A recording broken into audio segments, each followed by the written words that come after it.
Olá, um ótimo dia para todos vocês, que Deus os abençoe e o guarde.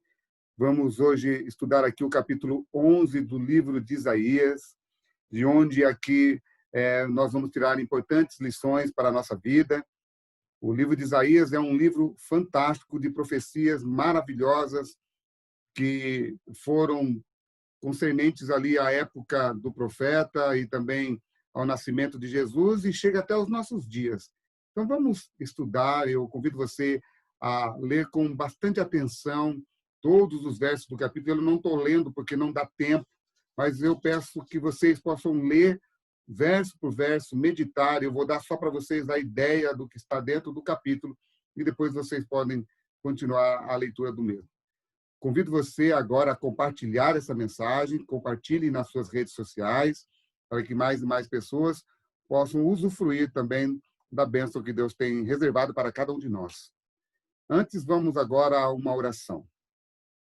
Pai nosso que estás nos céus, santificado seja o teu santo nome. Muito obrigado, Senhor Deus, por mais um dia de vida que o Senhor nos concede. Agora vamos ler aqui o capítulo 11 do livro de Isaías, que o Senhor possa iluminar a nossa mente para que possamos compreender e assim colocarmos em prática.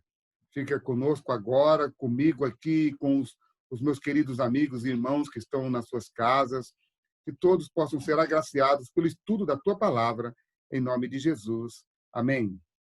O título dessa mensagem, do capítulo 11, é O Rei e o Reino Pacífico.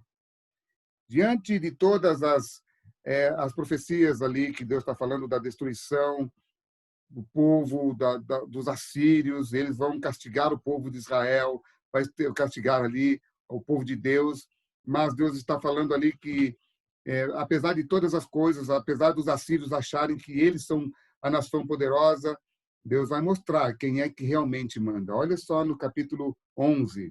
Capítulo 11 aqui, ele tem aqui 16 versos, não vou ler todos, mas vou ler aqui as partes principais. Diz assim: Do tronco de Jessé sairá um rebento, e das suas raízes brotará um renovo. Repousará sobre ele o Espírito do Senhor, o Espírito de sabedoria e de entendimento, o Espírito de conselho e de fortaleza, o Espírito de conhecimento e de temor do Senhor. Ele terá o seu prazer no temor do Senhor. Não julgará segundo a aparência, nem decidirá pelo que ouviu dizer, mas julgará com justiça os pobres e decidirá com equidade a favor dos mansos da terra. Castigará a terra com a vara de sua boca e com o sopro dos seus lábios matará o perverso. O cinto dele será a sua justiça, e a verdade será a faixa na cintura. O lobo habitará com o cordeiro, o leopardo se deitará junto do cabrito, o bezerro, o leão novo e o novilho gordo andarão juntos, e um pequenino os guiará. A vaca e a ursa pastarão juntas, as suas crias juntas se deitarão, e o leão comerá palha como boi. A criança do peito brincará sobre a toca da cobra, e o já desmamado meterá a mão no ninho da serpente. Não se fará mal nem dano algum em todo o meu santo monte, porque a terra se encherá do conhecimento do Senhor, como as águas cobrem o mar. Ou seja, a terra vai se encher. Queridos, eu li aqui 10 versos, aqui, aliás, 9 versos. E aqui dentro desses 9 versos, aqui a Bíblia está falando para mim, para você, da onde surgirá, da onde vai vir aquele que realmente governa o universo. Da onde? O tronco de Jessé. Ele vai nascer da raiz de Davi, como você vai lá no livro de Mateus, capítulo 1, quando vai falar da genealogia, ele começa a genealogia ali, apresentando da onde Jesus vai nascer, e no final, a Bíblia diz ali, no capítulo 1 do livro de Mateus, fala que Jesus veio da linhagem de Davi. Então, presta bem atenção, queridos amigos. Davi não foi um bom rei. Apesar de todos os problemas, Davi foi um mau pai. Davi, ele assassinou uma pessoa para ficar com a mulher daquele homem. E o nome dele nós sabemos muito bem, o nome dele é Urias. Davi foi um homem falho, muito falho, mas a Bíblia o chama de segundo o coração de Deus. Por quê? Porque apesar de ser quem ele era um homem que se humilhava aos pés de Deus. Deus então está falando, ele era um homem sem qualidades, era um homem com muitos problemas, mas diante de todos os problemas que ele tinha, ele era um homem temente ao Senhor. E deste homem, Davi, vai nascer ali o rebento, aquela raiz nova que vai governar todo o povo de Deus. É através dele que o trono de Davi será eterno. Através de quem? De Jesus. O tronco de Jessé sairá um rebento, sairá algo novo. Sabe o que a Bíblia está dizendo? Jesus vem como Deus humano para provar para mim e para você que nós somos, sim, fiéis a Deus através de Jesus Cristo. Nós não temos méritos nenhum. Somente pelos méritos de Cristo é que nós poderemos um dia herdar as mansões celestiais. E aqui, queridos, a Bíblia deixa bem claro, vai repousar sobre ele o Espírito, ou seja, ele vai fazer tudo com o poder de Deus. Aqui a Bíblia está falando como que Jesus iria vencer o inimigo. Ele ia vencer o inimigo tomando sobre ele o poder de Deus. E esse poder de Deus ele está disponível para todos nós hoje. O poder de Deus está disponível para você. Só basta você aceitar Jesus como seu salvador pessoal. Talvez eu esteja falando para alguém que ainda não se batizou, não entregou a vida a Jesus. Ei, é você mesmo que está me ouvindo aí nesse vídeo. Você que está aí na sua casa. Você ainda não desceu as águas do batismo? Você ainda não recebeu o batismo do Espírito Santo? Jesus, queridos, ele foi vencedor sobre as ações do inimigo na terra. Não é porque Jesus manifestou seu poder como Deus. Não, Jesus, em nenhum momento, ele usou o seu poder como Deus.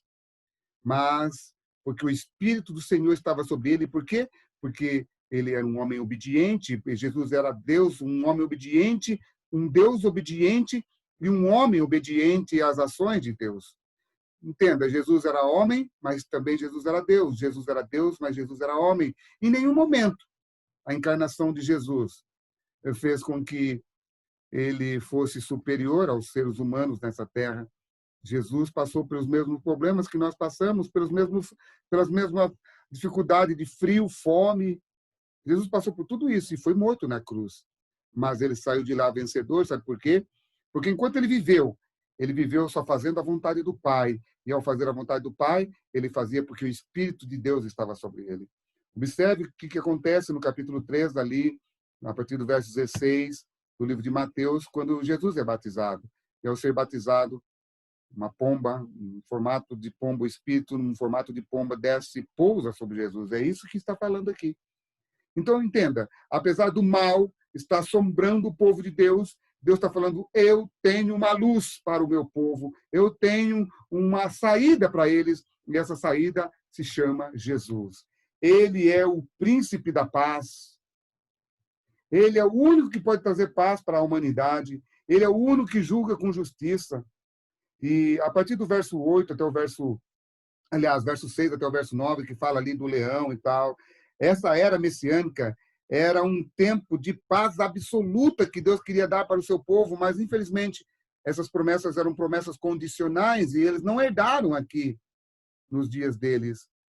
Mas Jesus diz, quando eu voltar, o meu remanescente vai herdar. Queridos amigos, a nova glória de Israel não estava depositada em nenhum dos reis, nem em Acabe, nem em Acaz, nem em Jotão, nem em Davi, nem em Absalão, nem no filho de Davi, que foi o maior sábio da terra. Sabe, queridos, em nenhum desses estava ali a glória de Deus. Esses homens foram todos falhos. Todos eles somente ocupavam o trono para ser ali um representante de Deus. Mas em nenhum momento eles foram fiéis até a morte. Falharam, tiveram problema, tiveram dificuldade, a ponto de abandonar o povo de Deus e eles pararem no exílio. Mas uma coisa é certa, Deus, por sua infinita misericórdia, tinha sempre uma carta na manga. Que carta na manga era essa? A carta na manga se chama Jesus. Talvez hoje eu esteja falando para você que acha que ainda não há esperança mais para você. Sabe, Jesus já veio a esse mundo e morreu na cruz para nos salvar. E ao fazer isso, ele está dizendo, a única esperança da raça humana é Jesus. Naquele dia, a raiz de Jessé estará posta por estandarte nos povos. Ou seja, aqui no versículo 9, a Bíblia diz que toda a terra se encherá do conhecimento do Senhor. Ou seja, não haverá desculpa para ninguém. Ninguém vai falar, eu não conhecia. Aqui ele está falando, olha, naquele dia não haverá desculpa. Naquele dia, a raiz de Jessé, o sinal, né, está posta por estandarte, por sinal entre os povos, dos povos. As nações recorrerão a ela, a glória será a sua morada. Naquele dia, naquele tempo, ele diz, tornará a estender a mão para resgatar o resto do seu povo que foi deixado da Síria, do Egito, do Patros, da Etiópia, de Elão, de Siná, de Amate, das terras do mar, ou seja, onde há pessoas que não são bem vistas no meio do povo de Deus, todos eles conhecerão, todos eles terão sentirão a glória de Deus, verão, vão ver ali as maravilhas de Deus, porque é isso que Jesus fez. Jesus fez milagres, fez coisas esplendorosas, e até hoje, o que Jesus fez na cruz do Calvário, até hoje ele reflete na nossa vida. E se não reflete na sua vida, queridos, tem alguma coisa errada. Levantará um estandarte para as nações, a inveja de Efraim acabará, os adversários de Judá serão eliminados, ao contrário, voarão sobre os ombros dos filisteus do ocidente, o Senhor destruirá totalmente o Golfo do Mar, haverá um caminho plano para o resto do seu povo, versículo 16, que foi deixado na Síria, como houve para Israel no dia em que saiu da terra do Egito. Ou seja, apesar de Deus falar que ele vai castigar os assírios, ele está falando assim, até mesmo esse povo, dentro deles tem ainda um remanescente. Ou seja, queridos, nunca foi desejo de Deus salvar somente os judeus. Se você tem falado aí para os seus queridos que a lei de Deus era lei para os judeus e não é para nós, nunca foi o objetivo de Deus dar uma lei só para judeus. Não. Eles eram apenas um modelo de como Deus queria que o resto do mundo fosse. Então, o que Deus quer de mim e de você? Deus quer que eu e você seja fiel, porque ele já tem uma carta na manga para dizer para mim, para você, filho querido, eu tenho uma solução para todos os seus problemas. E a solução para todos os nossos problemas se chama Jesus. E se Jesus é a solução de todos os nossos problemas, por que rejeitá-lo? Por que não aceitar Jesus como seu salvador pessoal? Então, queridos, Jesus está dizendo aqui, através da boca de Isaías, para todas as nações do mundo, há esperança. Para você hoje, há uma esperança. E essa esperança se chama Jesus. Que Deus te abençoe e te guarde e que você tenha um ótimo dia na presença de Deus. Amém.